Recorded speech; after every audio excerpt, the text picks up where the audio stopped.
What's up, fight fans? This is Kurt DeVille with Counterpunch Boxing News, and I have some new news concerning Manny Robles. Manny Robles says once again that Hayman advised Andy Ruiz to fire him after the Anthony Joshua loss. Okay.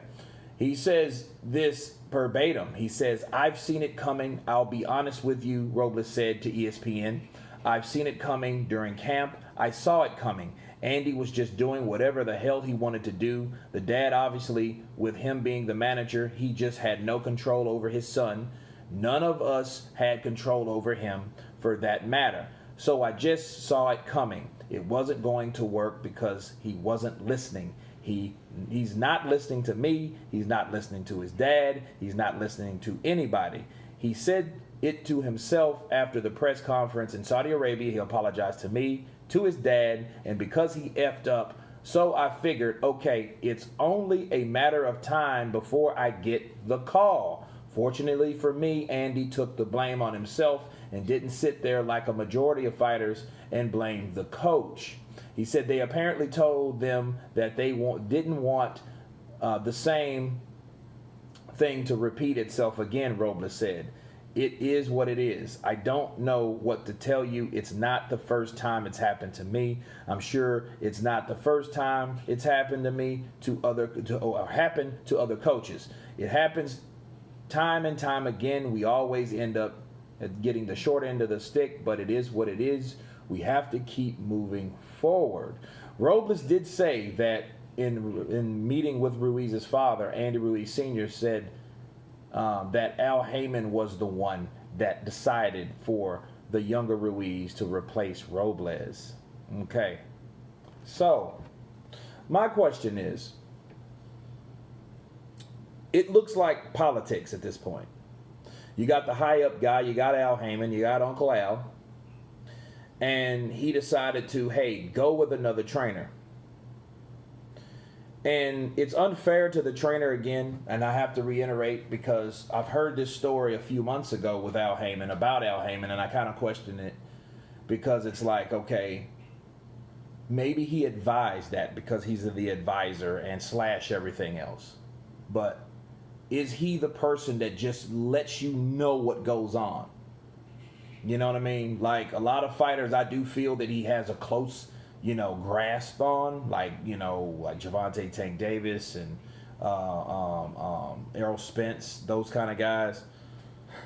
Danny Garcia, to name another one, but not everyone has that, that type of bondage or that type of hold from Hayman, okay? Because if that was the case, Andy Ruiz wouldn't have been able to go and do that type of business with Eddie Hearn. Wilder's another one, I feel. I think he either has them manipulated for the things that they should do and make them believe what he's telling them, make it believable to them. But in this case, I think that he says of Hayman, who decided for the younger Ruiz to replace Robles, the question still lies on why did Andy Ruiz feel that advice was the best advice for him? That's my counterpunch towards Ruiz. It's not really even towards Hayman. It's not towards Manny Robles, but I think it should fall in the hands of either Andy Ruiz Sr. or Andy Ruiz Jr., the former unified heavyweight champ. Okay, the reason for that is he's already made a public announcement and said, "Hey, it's my fault. I didn't listen to nobody. I did what I wanted to do. The people I did listen to didn't have my best intentions at heart, obviously. So why did I go with them? Why did I do these things? Now I have to apologize because I effed up." Well, in that case, that's really not holding full responsibility. That's just making yourself look better in front of a public eye and then behind closed doors doing something shady like asking Manny Robles. See, my thing is, I'm not knocking him going to Eddie Reynoso. I'm knocking him for leaving the trainer that he had. Because the trainer that he had got him somewhere that he has never been. I keep saying that to people. Okay? He has never been in that situation. We just seen the recap of Andy Ruiz versus Anthony Joshua. Nobody had him the way he's supposed to be. Now, I know it's all up to free will as far as dedication and things like that. But that combination together, I don't think Andy will get any better. You know what I mean? So with a focused Andy and ready Robles to help a focused Andy, you come together like my fingers are to my other fingers, right? I think it goes together like that. But when you have an unfocused Andy Ruiz versus a ready Manny Robles, it's not going to go like it's supposed to. You know what I mean? It's not going to add up. And I think that's what happened. So the last thing he should have done was axe Manny Robles. And then that would have showed pure, first of all, loyalty and respect and integrity.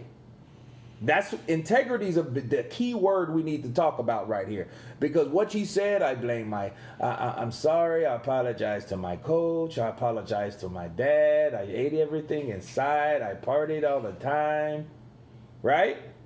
So why would you listen to Al Hayman, right?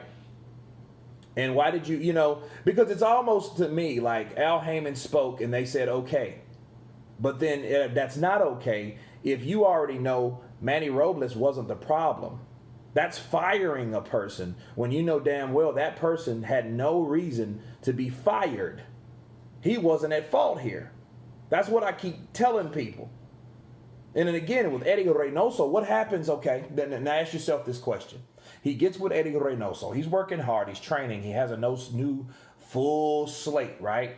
All that of yesteryear with the Joshua's over. Now he's starting again. Now he's back on the incline, right?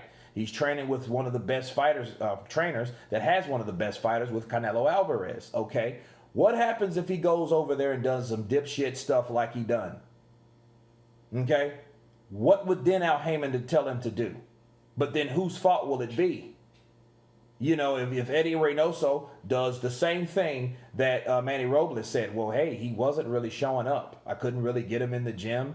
And when we did word training, he wasn't trying to do things that he's supposed to do the same. And it ain't just Manny, people. See, here's the thing. Andy Ruiz is making a trail like a caterpillar, like Hansel and Gretel, okay, with trainers. Freddie Roach, Abel Sanchez, Manny Robles, right? Now he's with Eddie Reynoso. That's the fourth trainer. And if Eddie, we already heard 3 times the charm, right? So if the fourth trainer says the same shit, hey, looks like a duck, talks like a duck, chances are it's a duck, baby.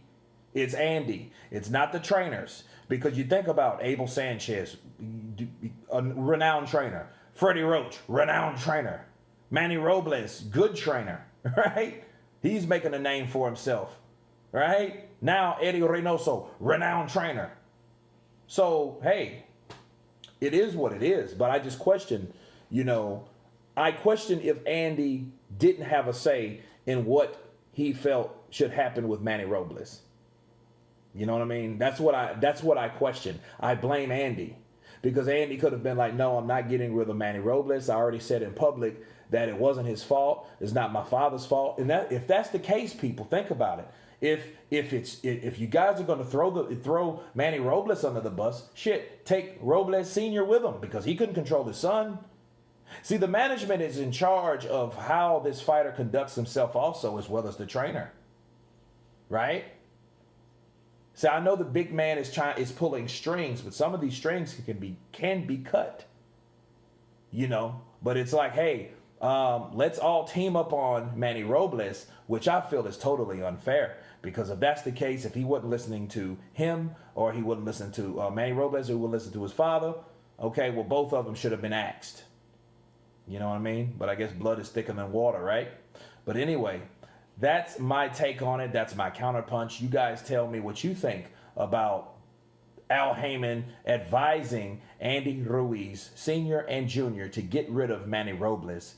Do you guys think that's right? Let me know. Of course, please subscribe. And you guys been Counterpunch. Peace.